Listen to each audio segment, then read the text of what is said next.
عالمی حالات میں تبدیلی، پاکستان سٹاک ایکسچینج میں کاروبار کا منفی آغاز، 100 انڈیکس میں 596 پوائنٹس کی کمی، 100 انڈیکس 1,69,734 پوائنٹس پر ٹریڈ ہو رہا ہے۔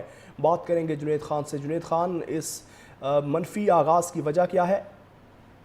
جی بالکل، دیکھیں منفی آغاز کی وجہ اس کے کئی فیکٹرز ہیں۔ ایک تو یہ ہے کہ عالمی منڈی میں جو خام تیل کی قیمتیں ہیں وہ اتار چڑھاؤ کا شکار ہیں۔ صدر ڈونلڈ ٹرمپ کے بیانات ہی ہیں جو کہ مارکیٹ کا فیصلہ کر رہے ہیں، اور دوسری جانب اگر لوکل سطح پہ دیکھا جائے تو بجٹ کے حوالے سے کچھ تحفظات ہیں، خاص طور پہ سولر پینلز پر جس طریقے سے 18% تک سیلز ٹیکس بڑھانے کی بات ہو رہی ہے اور ای ویز پر 25% تک اسے بڑھانے کی بات ہو رہی ہے۔ گزشتہ روز ہماری ایس پی سی سی آئی کی central standing committee on energy کے چیئرمین سے بات ہوئی تو ان کا یہی کہنا تھا کہ بجٹ میں جو سیلز ٹیکس ہے خاص طور پہ انرجی سیکٹر میں سولرائزیشن پہ، اس کو بالکل زیرو کرنا چاہیے، اور ای ویز پر جو فی الوقت 29% ہے اس کو 15% تک کم کرنا چاہیے۔ اور دوسری جانب اگر دیکھا جائے تو جو سرمایہ کار ہیں وہ یہ گمان کر رہے ہیں کہ حکومت آئندہ مالی سال میں جو سیلز ٹیکس سے لے کر مجموعی طور پہ جو ٹیکس کی کلیکشن ہے اس میں ایک تو لیویز میں اضافہ کرنے جا رہی ہے، اور دوسری جانب اگر دیکھا جائے تو جو کیپٹل گینز ٹیکس ہے اور ڈیویڈنڈ پہ ٹیکس ہے اس میں بھی اضافے کے خدشات ہیں۔ تو اس صورت میں ہم دیکھ رہے ہیں کہ اسٹاک مارکیٹ میں اتار چڑھاؤ ہے۔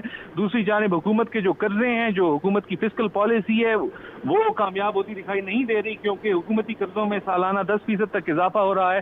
تو مجموعی صورتحال اگر دیکھی جائے تو بجٹ کے حوالے سے تحفظات ہیں، دوسرا عالمی منڈی میں جو خام تیل کی قیمتیں ہیں، مجموعی طور پر جو جیو پولیٹیکل ٹینشنز ہیں اس کی وجہ سے اسٹاک مارکیٹ اثر لے رہی ہے۔ اگر یہ معاملات حل ہوتے ہیں، بجٹ میں اگر کوئی ریلیف دیا جاتا ہے، طویل مدتی کوئی معاشی پالیسی یا منظرنامہ کریٹ کیا جاتا ہے، تو اس کے بعد ہی فیصلہ کیا جا سکے گا کہ پاکستان اسٹاک ایکسچینج کا کیا مستقبل ہونے جا رہا ہے۔ شکریہ آپ کا جنید۔